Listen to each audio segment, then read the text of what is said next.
وعلى عباده الذين اصطفى فأعوذ بالله من شرور أنفسنا ومن سيئات أعمالنا من يهد الله فلا مضل له ومن يضلل فلا هادي له وأشهد أن لا إله إلا الله وحده لا شريك له وأشهد أن محمدا عبده ورسوله أما بعد فإن خير الحديث كتاب الله وخير الهدي هدي محمد صلى الله عليه وسلم وشر الأمور محدثاتها وكل محدثة بدعة وكل بدعة ضلالة وكل ضلالة في النار. اعوذ باللہ السمیع العلیم من الشیطان الرجیم من حمزہ ونفخہ ونفثہ. بسم اللہ الرحمن الرحیم. اللہم صلی علی محمد وعلی آل محمد کما صلیت علی ابراہیم وعلی آل ابراہیم انک حمید مجید. اللہم بارک علی محمد وعلی آل محمد کما بارکت علی ابراہیم وعلی آل ابراہیم انک حمید مجید. رب اشرح لی صدری ویسر لی امری واحلل عقدۃ من لسانی یفقہوا قولی. رب زدنی علما. اللہ رب العزت کے فضل و کرم سے معرفت الصحابہ و اہل بیت سیریز میں صحابہ کو برا کہنے کی شرعی حیثیت کے عنوان سے ہم نے ایک تفصیل ذکر کی تھی کہ شریعت میں کسی ادنیٰ سے ادنیٰ صحابی کے بارے میں زبان درازی کرنا، بدتمیزی کرنا، بد اخلاقی والا کوئی جملہ کہنا، ایسے آدمی کا شریعت میں کیا حکم ہے، ہم نے اس میں پوری تفصیل پڑھی تھی. لیکن بعض مرتبہ بھائی جو ہیں وہ ویڈیو سرچ نہیں کرتے، عنوانات سرچ نہیں کرتے، تو کچھ چیزیں ان کے سامنے نہیں آتی ہیں. ایسے ہی چند بھائیوں نے مرزا انجینئر کا ایک ویڈیو جو ہے وہ بھیجی اور کہا کہ جو اسے دیکھیں اس کا جواب جو ہے وہ دیں. اس ویڈیو کا عنوان ہے جو ان کے آفیشیل چینل پہ اپلوڈ ہے، رپلائی ٹو وہابی علامہ ہشام آن قاتلین عثمان رضی اللہ تعالیٰ عنہ اینڈ مولا علی علیہ السلام بائی انجینئر محمد علی مرزا. اس پوری ویڈیو میں مرزا نے علامہ ہشام الہی ظہیر صاحب کے حوالے سے بہت ساری باتیں کی، بہت ساری بدتمیزیاں کی ہیں، لیکن چونکہ اصلاً ہمارا عنوان جو ہے نا وہ یہ نہیں. ایک زمانے سے ہم کہتے ہیں کہ یہ آدمی رافضی ہے، اور سلف نے رافضی کی جو تعریف کی ہے کہ وہ شخص جو صحابہ اکرام رضوان اللہ علیہم اجمعین کے بارے میں دشنام ترازی کرے، گالیاں دے، برا بھلا کہے، بکواس کرے، ایسا شخص رافضی ہے. اور ہم ایک زمانے سے اس کو کہتے تھے. بہت سے لوگوں نے یہ بات کہی کہ صحابہ کے مشاجرات ذکر کرنا اگر رافضیت ہوتا ہے تو بہت سارے حضرات نے اپنی کتابوں میں بھی ذکر کر رکھا ہے، ہم نے وہاں بھی تمیز کروائی کہ مشاجرات ذکر کرنا محض تاریخ بیان کرنے کے لیے یا جواب دینے کے لیے یہ علیحدہ بات ہوتی ہے، اور باقاعدہ مشاجرات ذکر کرنا صحابہ کے لیے یا وہ کوئی کرنا، دشنام ترازی کرنا، بدتمیزی کرنا، نعوذ باللہ گالیاں دینا اس نیت سے ہو تو یہ علیحدہ بحث. اور اس کلپ کے 21 منٹ سے لے کے 23 منٹ تک مرزا نے اپنے اندر کی خباثت کا پورا مظاہرہ کیا. میں وہ آپ کے سامنے پڑھوں گا اور اس کی حقیقت اللہ کی دی ہوئی توفیق سے بیان کروں گا. مرزا جی کہتے ہیں، اور اس پہ وہ ظہور احمد فیضی صاحب کی بات ایڈ کروں گا، وہ انہوں نے بڑی پیاری بات کی ہے. یہ ذرا غور کیجیے گا، دیکھیں یہ ایسا نہیں ہے کہ اس نے ایک مولوی نے لکھا اور مرزا نے اسے جوں کا تو نکل کے، نہیں، بلکہ اس کی تحسین و تائید کی اس نے. اور وہ مولوی بھی ہمارا مخاطب نہیں ہے اس وقت، اور اس نے تو اس کے نام سے بھی جھوٹ بولا ہے، جیسے کہ ابھی ہم اس کو بھی واضح کریں گے. کہتا ہے کہ اس پہ وہ ظہور احمد فیضی صاحب کی بات ایڈ کروں گا، وہ انہوں نے بڑی پیاری بات کی ہے. وہ خود بریلوی عالم ہیں، انہوں نے بریلویوں کو پھکی دی کہ تم لوگ کہتے ہو کہ جو شیخ عبد القادر جیلانی کا پاؤں اپنی گردن پہ نہ مانے وہ اللہ کا ولی نہیں ہے، جو ان کی بیعت کا پٹا اتار دے وہ اللہ کا ولی نہیں ہے، کیونکہ تمام اولیاء کی گردن پہ ان کا پاؤں ہے. جو انہوں نے کہانی بنائی ہوئی ہے وہ قصیدہ غوثیہ میں بھی لکھی ہوئی ہے، ہم تو نہیں مانتے. انہوں نے کہا کہ جو عبد القادر جیلانی کی بیعت نہ کرے، ان کا پاؤں اپنی گردن پہ نہ مانے، اس کو کہتے ہو کہ تمہاری گردن پہ خنزیر کا پاؤں. یہ سنیے گا ذرا بات، تمہاری گردن پہ خنزیر کا پاؤں اور تو مردود باغا. اور جو مولا علی کی بیعت نہ کرے، الٹا ان کے خلاف تلوار اٹھائے، اودی گردن اتے کسی خنزیر دا پیر، اودی گردن اتے کسی خنزیر دا پیر، اتے سورہ دا سور کوئی ہونا چاہیے دے، چاہیے دے ہے وہ مرزا جی نے پنجابی میں کہا ہے، کسی وہابی دا پیر دا ہونا چاہیے دا ہے. ہاں فیضی صاحب، میں نے آج جواب ڈھونڈ لیا ہے. سور ان کا پیر ہوگا، ان کی گردن پہ جو عبد القادر جیلانی کو پیر نہ مانے، اور جو عبد القادر جیلانی کے پیروں کے پیر سارے پیروں کا پیر مولا علی ہے، جو اس کی بیعت نہ کرے اس کی گردن پہ وہابی کا پاؤں. کیونکہ ہمارے بابا جی کہا کرتے تھے اے سورہ دے سور ہیں، پھر وہ خادم حسین رضوی صاحب کی ایک ویڈیو چلائی گئی، او اے وہابیاں، وہ جملہ اپنا وہ کہہ رہے ہیں، تو مرزا کہتا ہے دیکھا ہم الحمدللہ ٹائم ملنے پہ دیکھیں، جب مسئلہ قرآن اور حدیث میں موجود نہ ہو پھر بزرگوں کے اقوال سے یہ اخذ کرنا چاہیے نا. ہاں تو کوئی قرآن اور حدیث مجھے نہیں ملی تھی تو میں نے پھر خادم رضوی صاحب کے فرامین سے لے لیا کہ ہاں کوئی سور سے کوئی بری چیز ہونی چاہیے تھی. یہ بھی باقی ہے، یہ ہم پڑھ رہے ہیں. سب سے پہلے تو دیکھیں میں آپ کو ایک بات بتاؤں، دیکھیں ذرا سمجھیں. مطلب جو سیدنا علی بن ابی طالب رضی اللہ تعالیٰ عنہ کی بیعت نہ کرے، مرزا ان کے خلاف تلوار اٹھائے، مرزا کہہ رہا ہے کہ جی وہ اس کی گردن کے اوپر سور کا پیر، اور یہ جملہ ساتھ میں کہہ رہا ہے کہ اوتے سور ادا سور کوئی ہونا چاہیے تھا، سور ادا سور. مطلب آپ اندازہ کریں کس درجے کا، یہ کس درجے کی ضلالت اور کس درجے کی خباثت پر یہ آدمی آ چکا ہے. چلے پہلے تو یہ دیکھیں آپ، ظہور احمد فیضی کی کتاب صلح امام حسن، اس کے اندر ظہور احمد فیضی صفحہ نمبر 95 اور 96 پر یہ پوری عبارت اپنے سیاق کے ساتھ میں آپ کو پڑھ کے سناؤں گا، یہ آپ سنیے گا ذرا غور سے. آپ اندازہ کریں کس درجے کا کذاب الدجال ہے مرزا انجینئر کہ ایک مطلب ظہور احمد فیضی رافضی اس کی کتاب سے عبارت پڑھ رہا ہے. وہ بریلوی عالم کہہ رہا ہے، وہ ٹھیک ہے، وہ کہے وہ بریلوی، ہماری نظر کے اندر تو رافضی ہے جو صحابہ کے بارے میں تشنم ترازی کرے، تو اس کی کتاب سے عبارت پڑھ رہا ہے. اور آپ مزے کی بات دیکھیں کہ اس کی کتاب سے بھی عبارت پڑھتے ہوئے جھوٹ بول رہا ہے اس کے نام سے.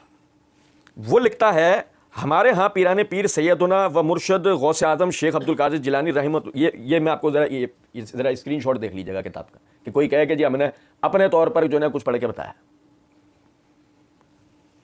یہ صفحہ نمبر 95 اور 96 ہے. وہ کہتا ہے ہمارے یہاں پیران پیر سیدنا و مرشدنا غوث اعظم شیخ عبد القادر جیلانی رحمۃ اللہ علیہ کے اعلان قدمی حاضی علی رقبۃ کل ولی اللہ، میرا یہ قدم ہر ولی کی گردن پر ہے کہ بعد جو شخص ان کے قدم کو اپنی گردن پہ نہ مانے تو کہا جاتا ہے کہ اس کی گردن پر سور بریکٹ میں خنزیر کا قدم ہے. یہ ہر اس شخص کے بارے میں کہا جاتا ہے جو سیدنا عبد القادر جیلانی رحمۃ اللہ علیہ کو ولی تو مانے لیکن ان کا قدم اپنی گردن پر نہ مانے. حالانکہ یہ فرمان قرآن کی آیت یا حدیث نبوی نہیں ہے، مگر پھر بھی ہم غوث اعظم رضی اللہ تعالیٰ عنہ کے اس فرمان کے منکر کو نہ جانے کیا کیا سمجھتے ہیں. دوسری طرف جس ہستی کی اتباع کا قرآن اور حدیث میں حکم ہے، جس ہستی کو حدیث پاک میں محبوب خدا و مصطفیٰ صلی اللہ علیہ وسلم فرمایا گیا ہے، جس ہستی کے بارے میں فرمایا گیا ہے کہ میں جس کا مولا ہوں تو علی بھی اس کا مولا ہے، جو اس کو مولا نہ مانے تو اس کا کوئی مولا نہیں. جس ہستی کے بارے میں دعا فرمائی گئی کہ اے اللہ جو اس سے محبت کرے تو اس سے محبت کر، اور جو اس سے دشمنی رکھے تو اس کا دشمن بن جا. اور جس ہستی کی محبت کو ایمان اور بغض کو منافقت فرمایا گیا ہے، بعض طلقاء اس ہستی کے قدم کو اپنی گردن پر تو کیا سمجھتے، انہیں خلیفہ ہی تسلیم نہ کیا، انہیں امیر المومنین نہ مانا، ان پر سب و شتم کیا اور ان کے ساتھ جنگیں کیں. اس کے باوجود ہم ان بعض طلقاء کو اپنا سیدنا سردار امیر المومنین مجتہد اور اجر و ثواب سے مالا مال سمجھتے ہیں. ہماری عقیدت کا عالم تو دیکھیے، کیا ہم ایسی عقیدت پر داد و تحسین کے مستحق نہیں؟ یہ عبارت مکمل ہو گئی.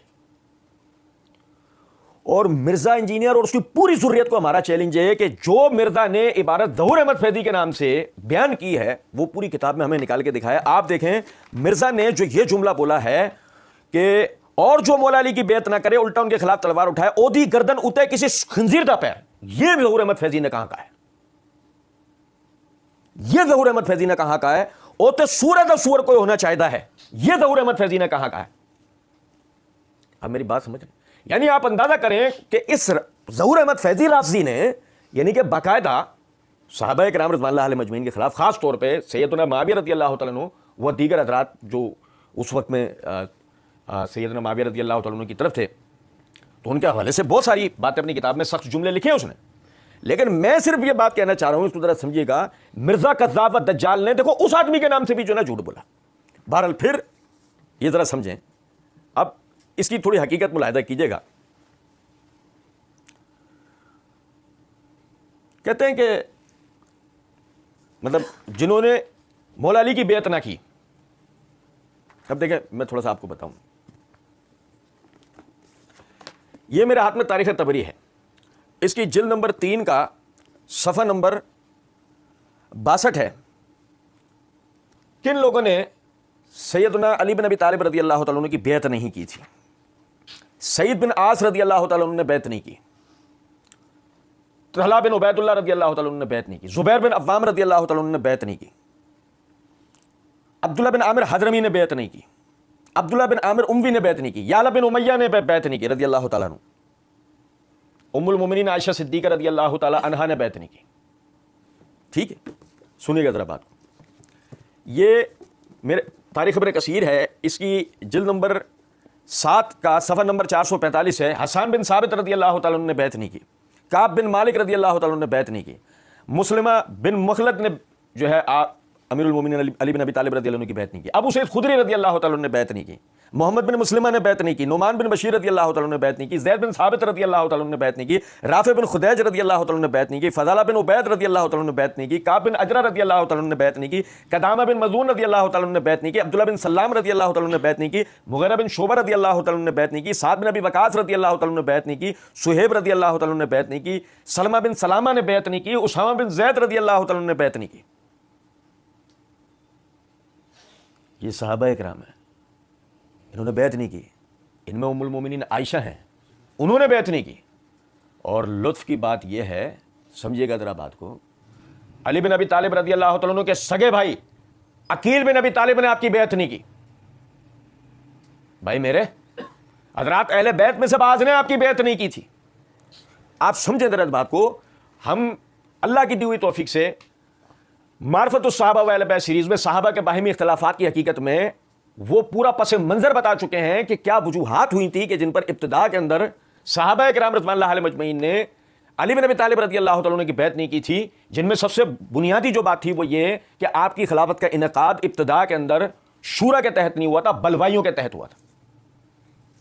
اور جب آپ سے مطالبہ کیا گیا قصاص عثمان کا تو باوجوہ چند آپ نے اپنا عذر ظاہر کیا تھا کہ میں ابھی عثمان رضی اللہ تعالیٰ عنہ کی یعنی کہ قصاص جو ہے وہ لینے کا یعنی کہ متحمل نہیں ہوں, اس کے لیے کچھ وقت چاہیے, حالات کی سازگاری چاہیے. آپ سمجھیں ذرا اس بات کو کہ ان حضرات نے ان وجوہات کی بنیاد پر علی بن ابی طالب رضی اللہ تعالیٰ عنہ کی بیعت نہیں کی جن میں خالصتاً نیک نیتی شامل تھی.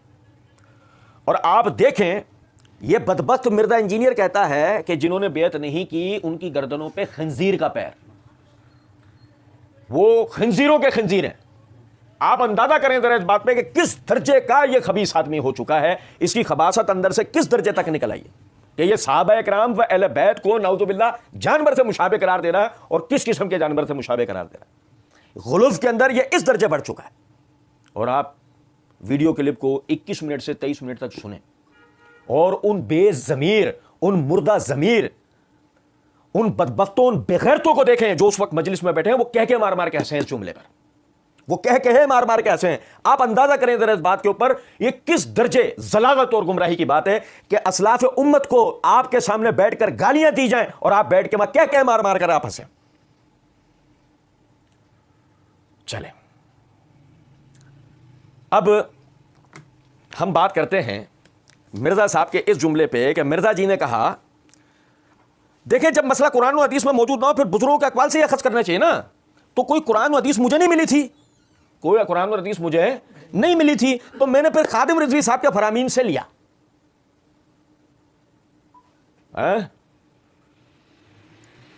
کیا کہا خادم رضوی صاحب کے لیے؟ ہمارے بابا جی کہا کرتے تھے او بغیر تو, یہ بھی تو خادم رضوی صاحب ہی کہا کرتے تھے نا اس والے اسٹائل میں, او بغیر تو. کن کو کہہ رہا ہوں میں؟ او بغیر تو مرزا کے اندھے بہرے لنگڑے لولے مقلدوں. کیا کہتا تھا تمہارا بابا جی؟ تمہارا بابا جی کہتا تھا بابوں کا خدا اور ہے کتابوں کا خدا. لیا بابوں سے آخر کار تمہارے بابا جی نے. کس سے لیا؟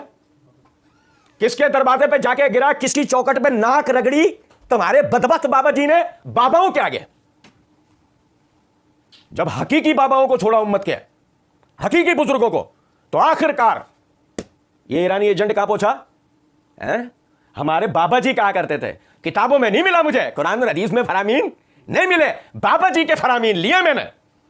اور بدبختوں اگر اس کے بعد بھی تم یہ کہتے ہو کہ یہ تمہیں کتاب و سنت بتاتا ہے تو اللہ کی قسم تم صم بکم عمی فہم لا یرجعون ہو چکے ہو. اگر اس کے بعد بھی تم یہ بات کرتے ہو تو اب ہم بتائیں گے کتاب و سنت, ہم بتائیں گے اسلاف امت کے اقوال. اور اللہ کے فضل و کرم سے ہم نے صحابہ کو برا کہنے کی شرعی حیثیت کے اندر ہم نے پوری تفصیل بتائی تھی. لیکن بہرحال اور آج مرزا جی کا حکم بھی آپ کو بتاتے ہیں. اب مرزا جی پر حکم کیا لگنا چاہیے, چھوڑیں گے آپ کی اپنی ثوابدید پر, اپنی طرف سے کچھ بھی نہیں بولیں گے. ہماری نظر میں تو ہم تو شروع سے کہتے آ رہے ہیں جہلم ارادہ ایران کے اشاروں پہ ڈانس کرنے والی جیلمی رادھا. ہماری نظر میں تو یہ ایک مجرائی عورت ہے جس کا آخر میں ہم حوالہ دیں گے انشاءاللہ. سنیں ذرا بات. یہ میرے ہاتھ میں تفسیر ابن کثیر ہے, اس کی جلد نمبر 1 کا صفحہ نمبر 64 ہے, سورہ بقرہ آیت نمبر 13. اللہ رب العزت نے فرمایا وَإِذَا قِيلَ لَهُمْ آمِنُوا كَمَا آمَنَ النَّاسُ قَالُوا أَنُؤْمِنُ كَمَا آمَنَ السُّفَهَاءُ أَلَا إِنَّهُمْ هُمُ السُّفَهَاءُ وَلَكِنْ لَا يَعْلَمُونَ. خبردار جب بھی ان سے کہا جاتا ہے کہ ایمان لاؤ ایسے جیسے صحابہ کرام رضوان اللہ علیہم اجمعین ایمان لے کر آئے ہیں, تو کہتے ہیں کہ کیا ہم ان بے وقوفوں کی طرح ایمان لے کر آئیں. نعوذ باللہ من ذالک. خبردار, یہ صحابہ کو بے وقوف کہنے والے خود بے وقوف ہیں مگر انہیں اس کا علم. قرآن کی اس آیت سے واضح طور پر پتہ لگا کہ صحابہ کرام رضوان اللہ علیہم اجمعین کے بارے میں ان کی تنقیص, ان کی توہین, ان کے بارے میں سب و شتم کرنے والے پر اللہ رب العزت انہی کلمات کو پلٹاتا ہے. اور سنیں ذرا بات کو. تو اگر مرزا صحابہ کے لیے کہتا ہے خنزیر کا لفظ, نعوذ باللہ من ذالک, ثم استغفر اللہ, مرزا خود کیا ہوا؟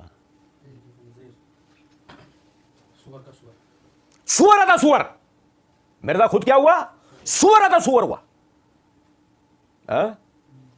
اور سنیں حافظ ابن کثیر رحمۃ اللہ علیہ اس کی تفسیر کرتے ہوئے فرماتے ہیں آیت کا منشا و مطلب یہ ہے کہ جب ان منافقوں کو صحابہ کی طرح اللہ تعالیٰ پر اور اس کے فرشتوں اور کتابوں اور رسولوں پر ایمان لانے کو, موت کے بعد جی اٹھنے اور جنت اور دوزخ کی حقانیت کے تسلیم کرنے کو, اللہ اور اس کے رسول کی تابعداری کر کے نیک اعمال بجا لانے اور برائیوں سے باز رہنے کو کہا جاتا ہے, تو یہ لعنت زدہ فرقہ کہتا ہے. کون سا فرقہ کہتا ہے؟ یہ لعنت زدہ فرقہ کہتا ہے کہ کیا ہم ان بے وقوفوں کی طرح ایمان لے کر آئے. کیا کہا حافظ ابن کثیر رحمۃ اللہ علیہ نے؟ لعنت زدہ کرو. اور سنیں یہ ہے اسلاف امت, یہ ہے اسلاف امت کا قول. صحابہ کے بارے میں دشنام ترازی کرنے والے کون ہیں؟ اور ہم تو حافظ ابن کثیر رحمۃ اللہ علیہ کی دلیل بھی بیان کریں گے انشاءاللہ. اور سنیں ذرا دلیل سنیے گا. یہ میرے ہاتھ میں امام ابن ابی عاصم کی کتاب السنہ ہے, اس کے صفحہ نمبر 439 پہ حدیث نمبر 1001 نبی اکرم صلی اللہ علیہ وسلم نے فرمایا من سب اصحابی فعلیہ لعنت اللہ, جو میرے صحابی کو برا کہے اس پر اللہ کی لعنت ہو, اس پر اللہ کی لعنت ہو. اور سنو ذرا بات, سننا ذرا بات کو. مدعی لاکھ پر بھاری ہے گواہی خود اس خنزیر کی. اور سنو ذرا بات کو.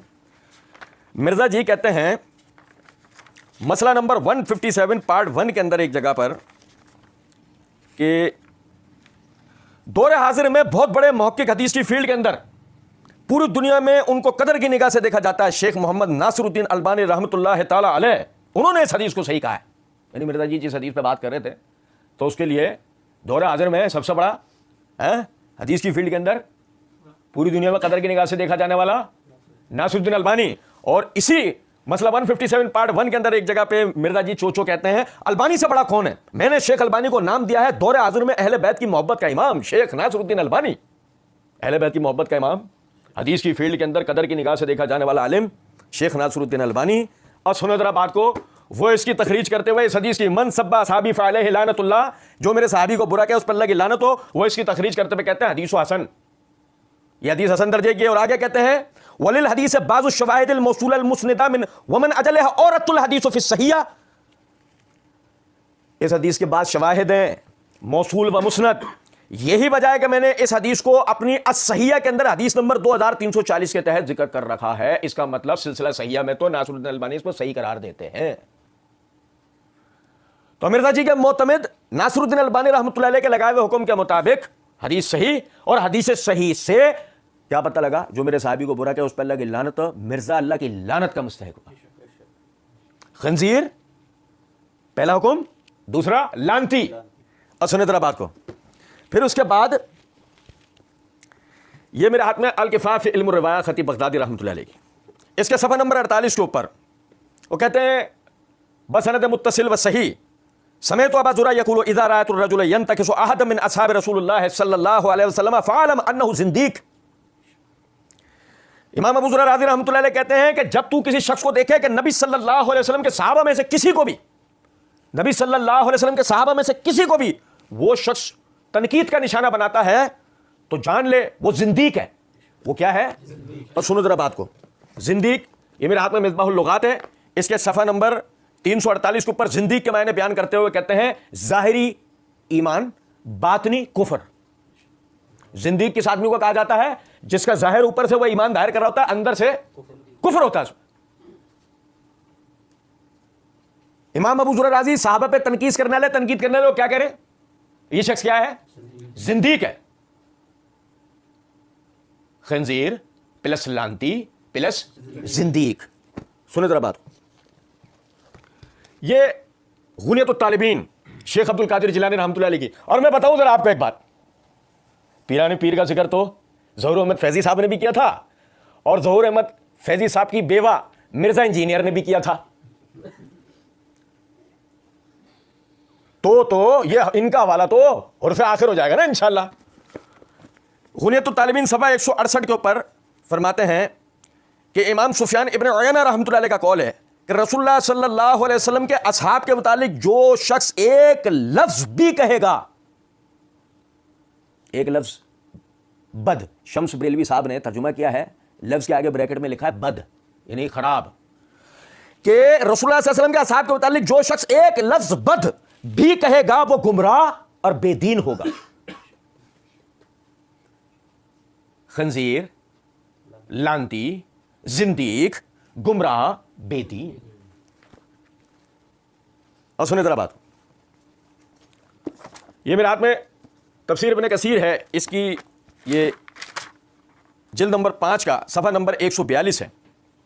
حافظ ابن کثیر رحمۃ اللہ علیہ سورہ فتح کے اندر یہ آیت محمد الرسول اللہ والذین معہ، اس کی تفسیر کرتے ہوئے فرماتے ہیں کہ امام مالک رحمۃ اللہ علیہ نے اس آیت سے رافضیوں کے کفر پر استدلال کیا ہے۔ امام مالک نے اس آیت سے رافضیوں کے کفر پر استدلال کیا ہے کیونکہ وہ صحابہ سے چڑھتے ہیں اور ان سے بغض رکھنے والا کافر ہے، ان سے بغض رکھنے والا کافر ہے، صحابہ سے بغض رکھنے والا کافر ہے۔ ہمارا ایک لفظ بھی نہیں ہے، کورٹ میں چیلنج کر لو، آ جاؤ، ہمارا ایک لفظ نہیں ہے، ایک لفظ اگر ہم نے کہا، قرآن اور حدیث اور اسلاف امت کے اقوال ہیں، ہم تو تمہیں جہلمی ارادہ کہتے ہیں، ہماری نظر میں تمہاری طوائف سے زیادہ کوئی اوقات نہیں ہے۔ سنیں ذرا بات، اور ہم طوائف کیوں کہتے ہیں؟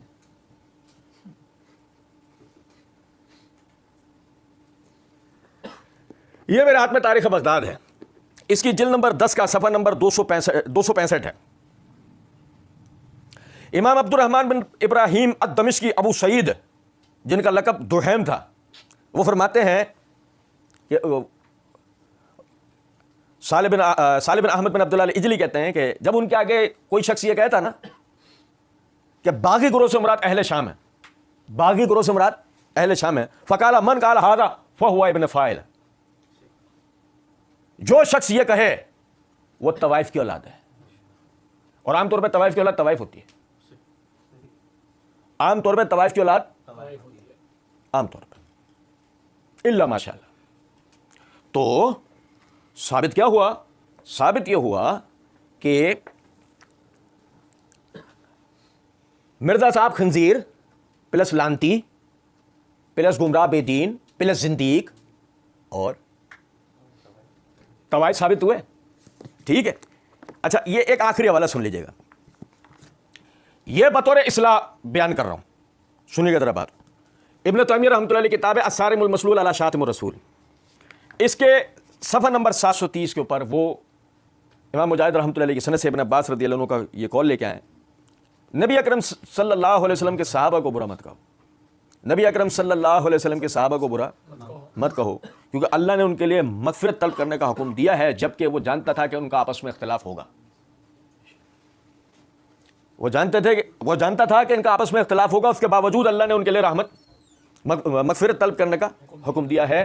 یہ حوالہ میں نے بطور اصلاح بیان کیا ہے۔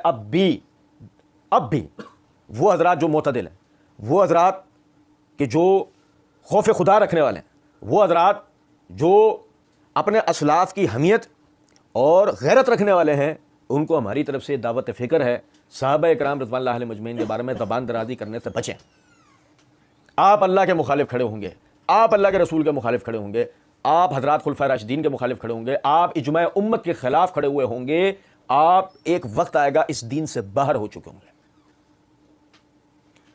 مرزا جیسوں کی اندھی تقلید آپ کو اس جگہ پر لے جائے گی کہ جہاں گمراہی کے سوا اور کچھ نہیں مل پائے گا۔ اور ذرا یہ سنیے گا ذرا بات، کہتے ہیں کہ ہاں سور سے کوئی بڑی چیز چاہیے تھی جو، تو وہ ہنستے ہوئے پھر وہ کہہ مارتے ہوئے کہتے ہیں نہیں ہے، نہیں مانتے یار، ایک تصویر میں پرویا ہوا جو ہے وہ ایک اتحاد بن چکا ہے. یہ ہشام صاحب کا ایک جملہ تھا کہ ہشام صاحب نے اپنے جملے کے اندر یہ کہا تھا، بریلوی دیوبندی علیزی سب کا اس بات پر اتفاق ہوتا جا رہا ہے کہ اسلاف امت کے بارے میں زبان درازی جو ہے وہ کسی بھی صورت برداشت نہیں کی جائے گی. آپ اندازہ کریں مرزا اس پر یہ بات کہتا ہے کہ مسئلہ دیکھیں، جب مسئلہ قرآن و حدیث میں موجود نہ ہو پھر بزرگوں کے اقوال سے ہی اخذ کرنا چاہیے نا، جبکہ مرزا یہ بات کئی مرتبہ دہرا چکا ہے ہم سلف کے اقوال کے پابند نہیں. میں یہ آخر میں پھر ایک بات عرض کروں گا، ممکن ہے کہ کچھ ہمارے ہاں بھی تو رنگ برنگی قسم کے لوگ پائے جاتے ہیں نا. ہو سکتا ہے کہ کچھ لوگ یہ کہیں کہ یہ آپ نے اتنے سخت کلمات جو ہے وہ مرزا کے لیے استعمال کیے اور آپ نے بدتمیزی اور بد اخلاقی کی. میں ان تمام چوچو صفت افراد سے یہ بات کہوں گا کہ ہمیں نصیحت کرنے سے پہلے میاں فضیحت مرزا جی کو سمجھایا کہ صحابہ اکرام کے بارے میں بدتمیزی، اور یہ اب بدتمیزی اس درجے پہ پہنچ چکی ہے کہ جس میں وہ صحابہ کو گالیاں دے رہے ہیں. اب بھی کسی کو بات سمجھ میں نہیں آ رہی ہے کہ یہ آدمی رافضی ہے، یہ آدمی باقاعدہ صحابہ اکرام پر تنقید و تنقید کر رہا ہے، تو اس کا قبلہ درست نہیں. ہمیں کہنے کی بجائے اس کو کہو، اور پھر بھی اگر کسی کو شوق پورا کرنا ہے تو ہم تو یہ بات کہتے ہیں نا، آپ جس مجلس میں چاہو اور جس کورٹ میں چاہو آپ آ جاؤ ہمارے خلاف، ہم آپ کو ہر جگہ دیکھنے کو تیار ہیں. اللہ رب العزت کے کرم سے اللہ رب العزت سمجھنے اور عمل کرنے کی توفیق دے. وما علینا الا البلاغ.